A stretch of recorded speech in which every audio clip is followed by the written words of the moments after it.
Shushbox Podcast, a safe space for self-expression, healing, and empowerment. Brought to you by Shani Ra, writer and artist. Self-love and embodiment coach, Jacqueline Michelle. And Sunita, founder of Shushbox, the wellness platform supporting survivors of sexual trauma.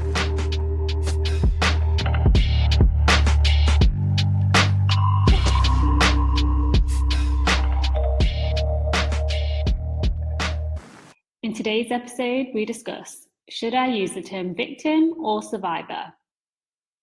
RAINN tends to use the term victim when referring to someone who has recently been affected by sexual violence, when discussing a particular crime, or when referring to aspects of the criminal justice system.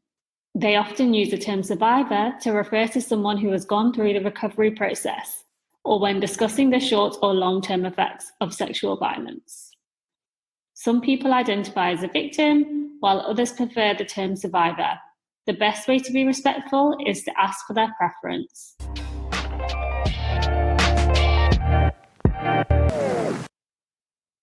Yeah, I guess what does everybody identify as? Either a survivor or a victim, or both, or neither?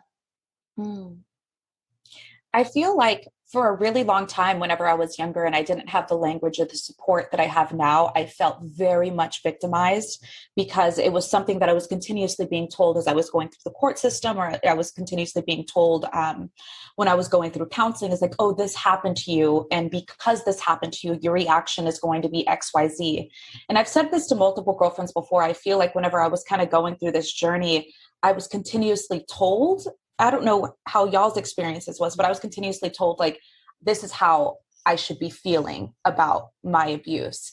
And I feel like that didn't really give me a lot of space to really discover and move inwards of how am I reacting to this? What is the relationship that I feel with myself now? And I think another thing on top of that too, is that I was very young. And so I didn't have that personal sense of like self-awareness and navigation of my own internal world to really make a statement for myself.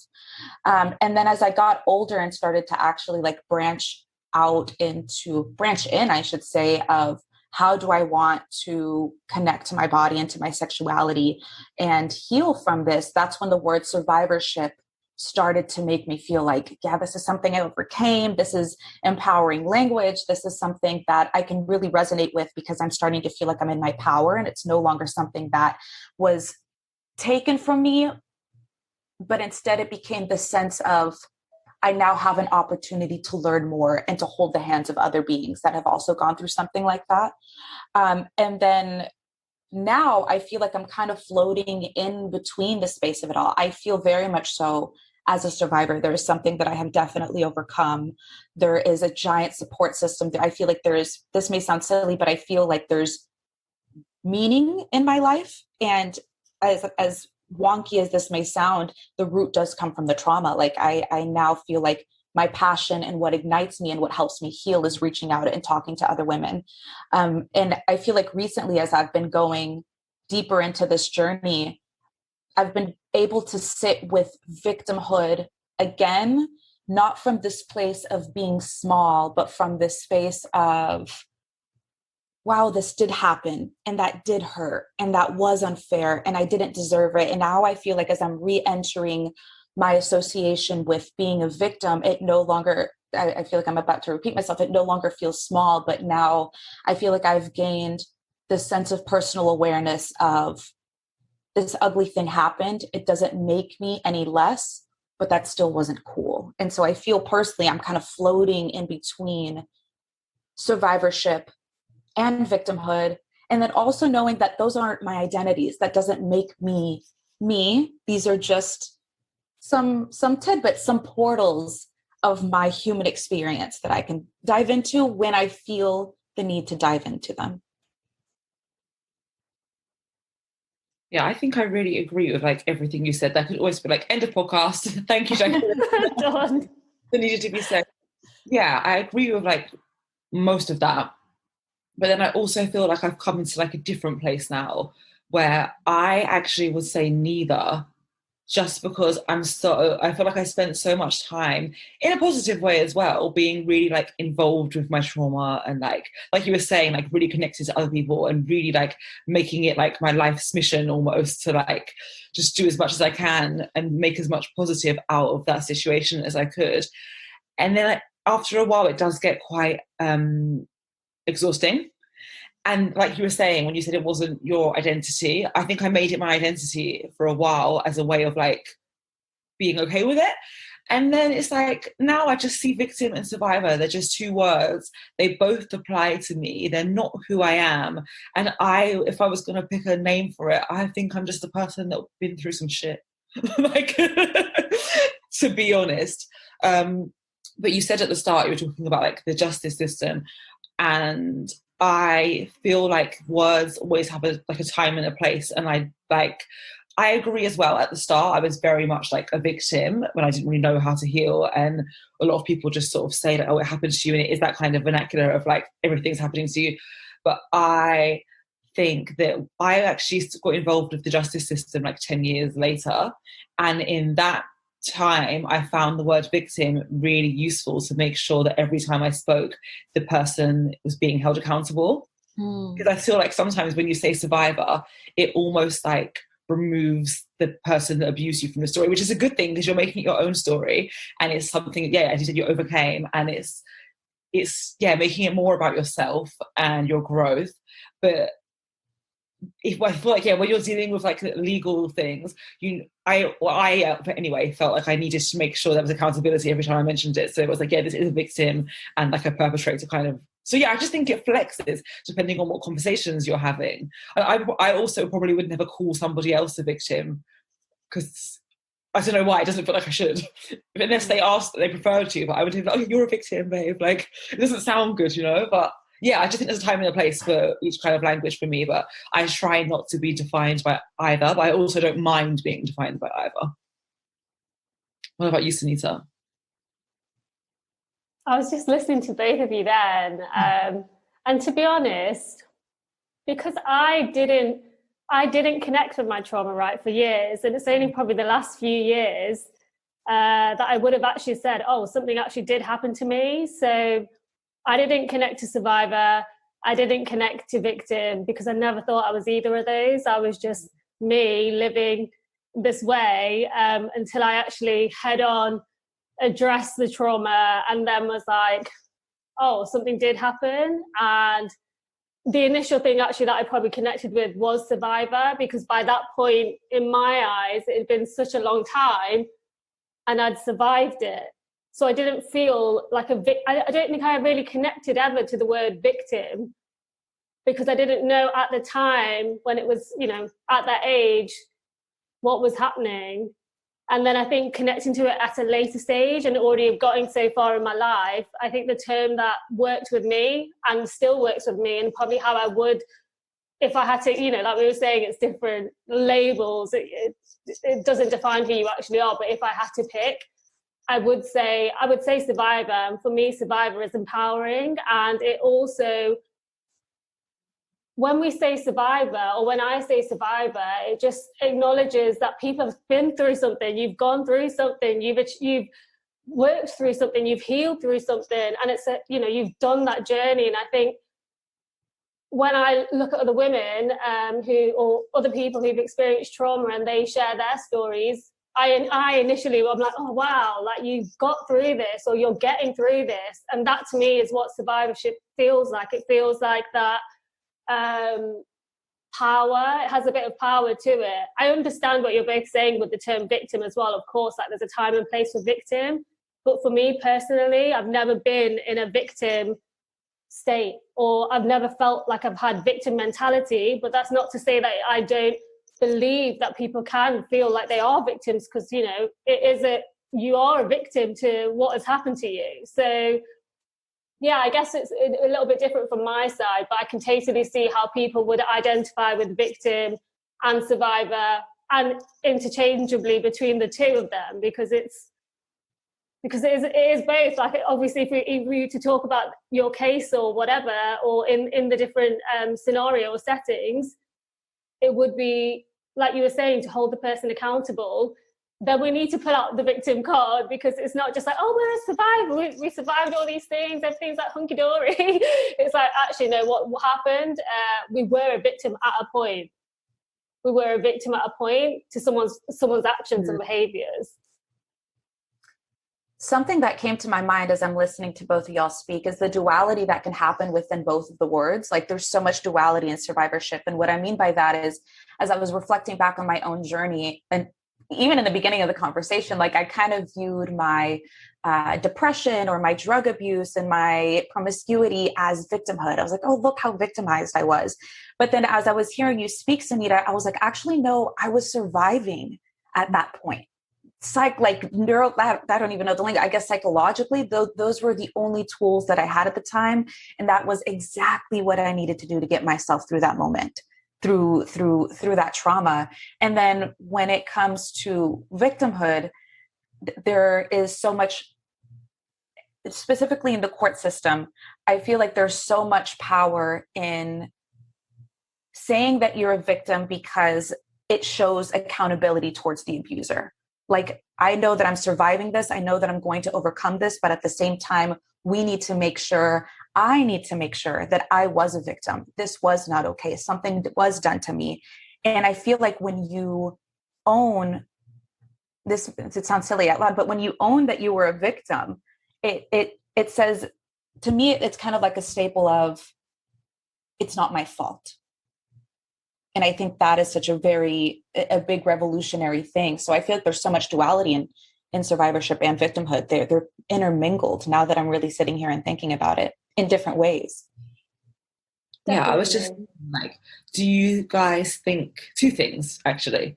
First thing I was thinking when you were both speaking is like, do you feel like you can be a survivor without being a victim? Because surely like there's something, one kind of implies the other, no? Because you're surviving something, right? You're very rarely going to call someone a survivor because something good happens to them. So that was my first thought, is like they kind of do imply each other. But then also, when you were sort of speaking about being in survival, because I talk about this a lot, because I do think a lot of those behaviors that we kind of punish ourselves for and like have to go in recovery from, or like do therapy for and stuff, is just survival. And I really learned to like not really have that much shame. So I used to be really like embarrassed by my past behaviors, but then I was like, do you know what? That's just what I had to do. So I'm not even mad about it. But one thing that did put me off the survivor label was it sounds too finite. Like it sounds like, oh, I'm good, when I'm good sometimes. Like we're humans. Like I don't really think you can ever just be like 100% fine from something like this. It does sort of like have a knock-on effect throughout your whole life. Well, I haven't had my whole life yet, but I feel like it does. Maybe call me when I'm 70. Maybe I'll have a different answer. I don't know. But maybe the term just came to me that I've got a new third term to bring to the party. I think I will prefer to say I'm in survival.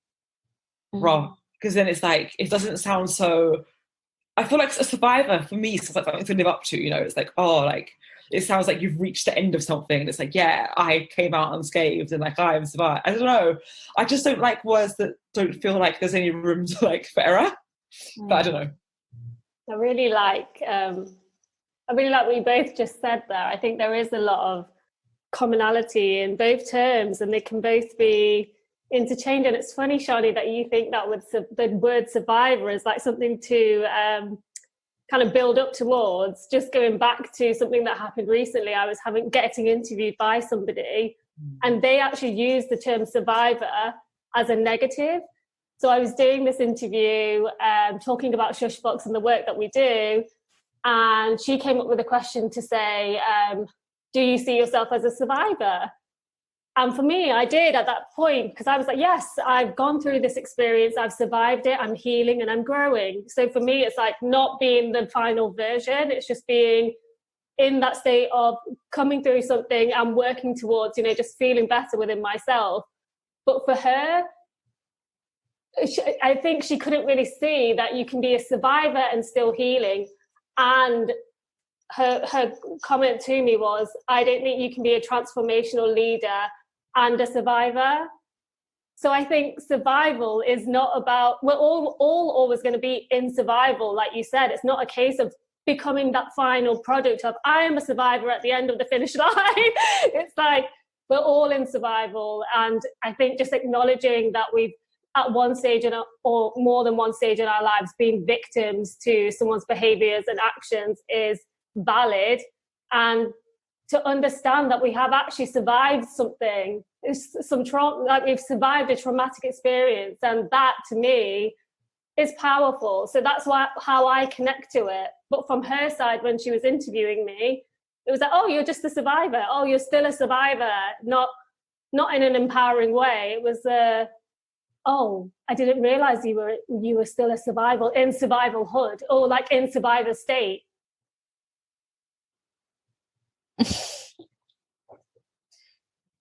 Yeah, it's a very wild concept. I remember whenever I brought this conversation up to you, Sanita, a couple of weeks ago, you said something, because that was kind of my question too, as we were developing the website. I was like, I see that we're using survivor language a lot. And my question was, what about the people that still feel like victim? And you gave such immediately in a very simple response, you really helped me shift my mindset around that language of you can be both. And it isn't this end goal of, okay, I survived, I overcame, like I'm solid. It's we're on this continuous journey on so many different aspects of our life. And I mean, it goes through this giant wave of, can we just hold space for it? Can we hold space for the times where we're really proud of everything that we overcame and maybe it's no longer on our mind? And can we hold space for the times where we sit and we cry and all these triggers come back up? So it's like, can we be in the state of beingness above anything else? Not necessarily attached or fully identified with these terms, but know that they're little pieces of us on top of being so much more. I think I like that. I feel like maybe that's why I have such a hard time with using one word, because I don't think it's like possible to be one thing. Like I find it really difficult to just like declare myself.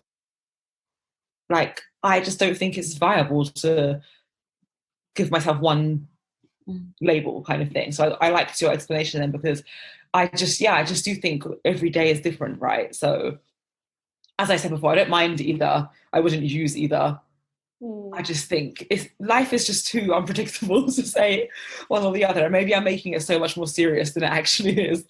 But yeah, I just personally, like for myself, don't use either unless like I have to. If I'm explaining to someone like, oh yeah, I guess I survived it, still here. And I feel like that's the power of language too, is like maybe language and these identities aren't something that we have to attach ourselves to, but something that we can just kind of use to help another person gain a deeper level of understanding. And obviously even on this podcast, I'm just thinking we do say, and obviously we use the terminology by survivors for survivors quite a lot. But I guess in a sense, when we use it in that way, it's not to be like, we're all amazing at the end of our healing journey, everybody come and join us and find out how we did it. It's not like that at all. It's more a case of by survivors for survivors means we've been through experiences, and it's extending out that I don't know what the word is, but yeah, just extending ourselves out to connect with other people who might identify or connect to, when we say it in that way, it doesn't mean like we're the final survivors. It's we've all had this experience. So when we're saying by survivors for survivors, it's for people who've gone through this trauma. Basically, it's anyone who's experienced this trauma. It doesn't mean we could say by victims for victims, or we could say, I don't know what else we could say, to be honest. I don't think. Because at one point it's the same. You could say by victims for victims, but that doesn't, obviously when you think about victim to victim, it makes you feel already like, oh, it just doesn't feel, it doesn't connect in that way. I feel like by victims for victims, there's something aspiring for survivors, the word survivors, and it doesn't mean that we've survived. They're talking about the language. It's not like we've survived the overall trauma, like you were saying, Shani. We're in survival, and I think being in survival with other survivors is what it's about. It's about connecting in our survival and healing through it.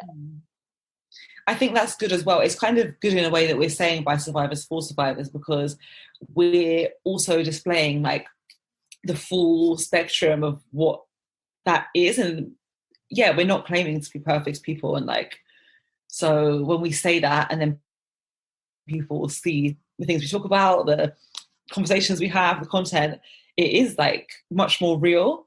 So I think that could change a lot for a lot of people in the way that they also perceive it. And maybe people might not think that they're doing that well, and then they'll listen to all of these things and then be like, oh, actually, I'm just like them. So yeah, that's the positive. I like that. Yeah, I did too. Because you can be any point in the journey, right, of the healing journey. And like we were both all saying earlier, it's one day you might just not feel great. And that is part of the journey. That is part of healing. It's the old saying of healing is not linear. It's got so many dives and dips and highlights and, roller coaster spins. So it's just being on that survival journey and in that survival journey. Yeah, the whole concept of by survivors for survivors gives me the impression it's like, okay, we're not alone on this journey, and it's going to be all so unique and so diverse, but there's still this level of like connection and safetiness. Is that a word? Safety in the entire experience. And that's not to say people who do feel more connected to the term victims, if they come to the website or they come to the page and they're like, oh wow, these are survivors and I feel like a victim, is this a place for me? If somebody enters our website and goes on our homepage and is like, I still feel like a victim, can I join this thing for survivors, by survivors for survivors? And we can kind of talk and share on that. It's all intermingled.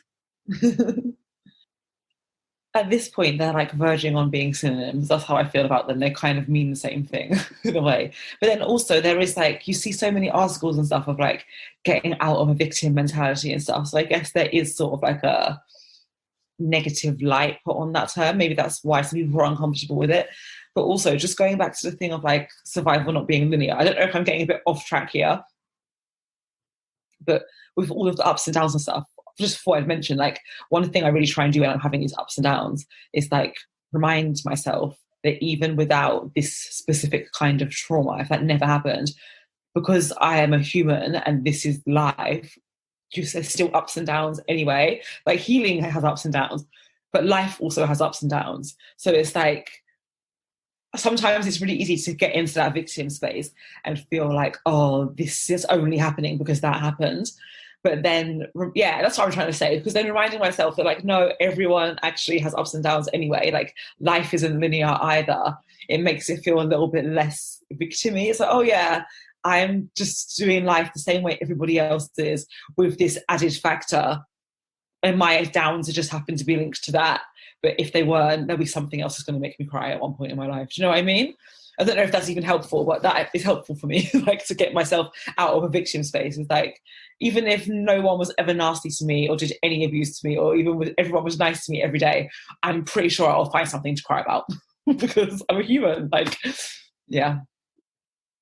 One thing that you said was like getting out of the phrase that we use of like getting out of victimhood.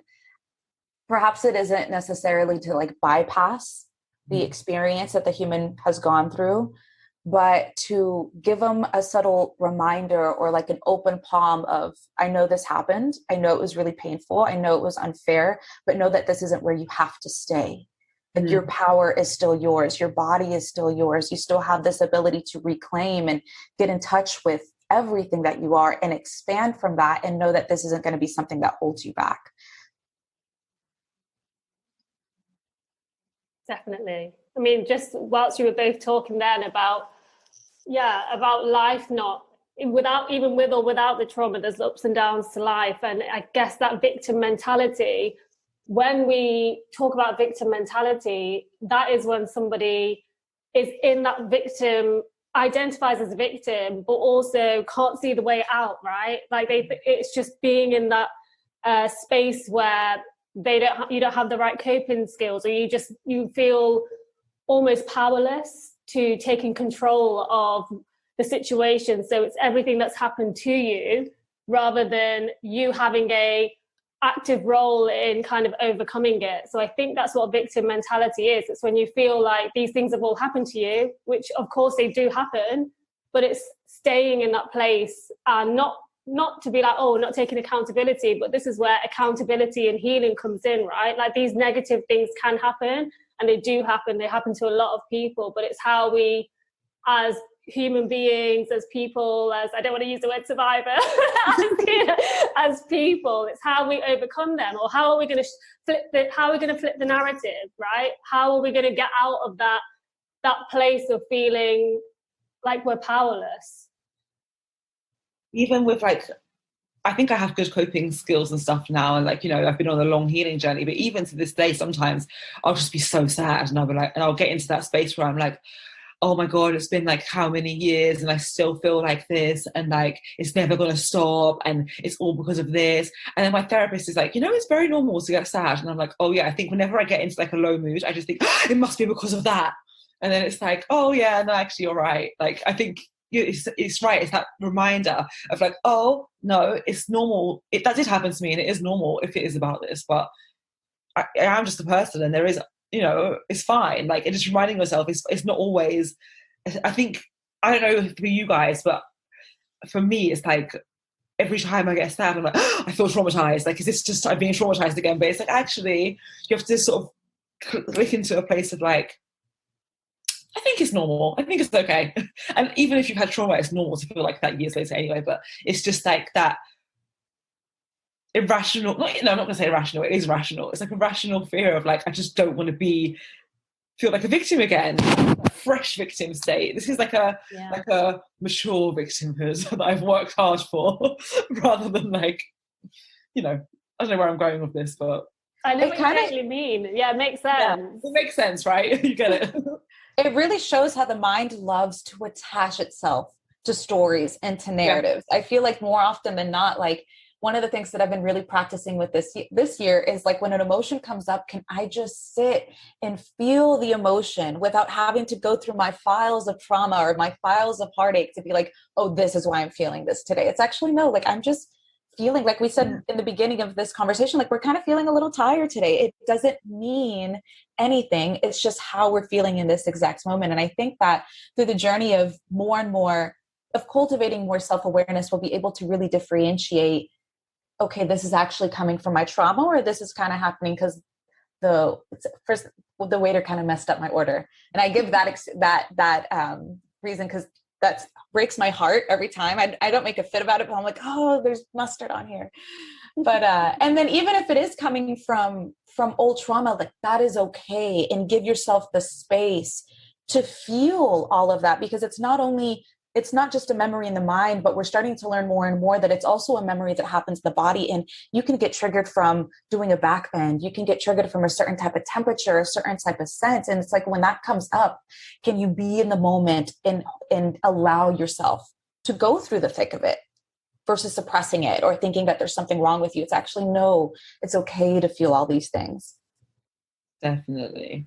It's so funny that you bring up the tiredness thing, because when you put things in those terms, you will never be like, oh, I'm tired today. It must have been because in 1995 I didn't sleep. Like, it's so funny when you put it like that. But no, I agree. Yeah, it is just about feeling all your feelings, and just, it's fine. It is normal. It's just normalizing everything, basically. Mm-hmm. Yeah, I would say feeling all your feelings without the attachment to it. Like, without identifying yourself so deeply to XYZ. But it's still, you know, it's easier said than done. Some days you do get into absolutely. Not I know what you mean. It's aspirational, and that's how we should see it. But again, you know, some days when you really do just get triggered and you're in that low place, it's riding it out, accepting your emotions. And for me anyway, personally, for so long, I did everything to escape how I was actually feeling and pretending I was feeling something that I wasn't. So I never sat down with myself, with my feelings, and was like, right, what's going on here? It was always covering it up or trying to be something else. So I think now when emotions and feelings come up, I just allow them. And that is a part of being, you know, even though I was saying at the start, I do identify as a survivor, but that's what I mean by that. I mean, I'm going on a journey. I'm not the end result. I'm surviving. I'm a survivor. I feel like I'm surviving through it, healing through it, and just trying to have an open heart with all of it. So being kind to myself, just acting more with self-love and self-compassion when these emotions come up, or when I do go on those like downward spirals. I'm like, why is it me? I hate my life. Because they still happen. They still literally still happen. And I can't choose when they happen. I still get triggered. I don't choose when that happens. It happens. But I have now a catalogue, you could say, like we were discussing, of things that I know will hopefully help me feel better.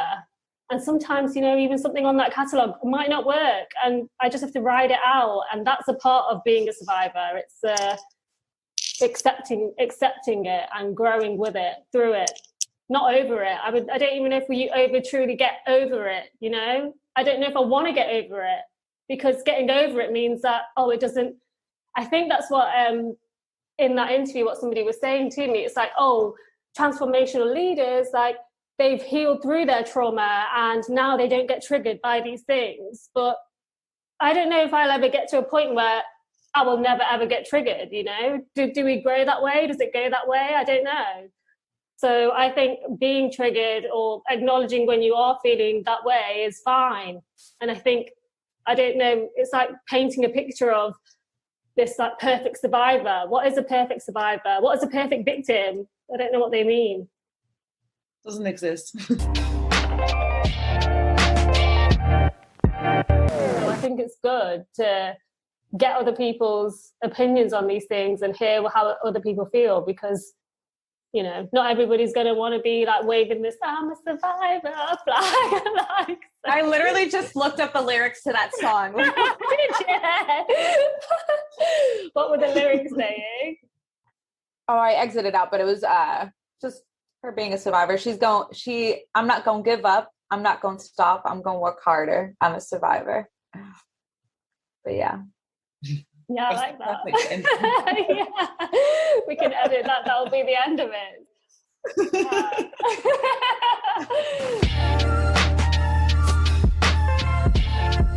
The Shushbox Podcast is brought to you by the team at Shushbox. We are a wellness platform created by survivors for survivors. For more information, head to www.shushbox.com and check us out on Instagram @_Shushbox.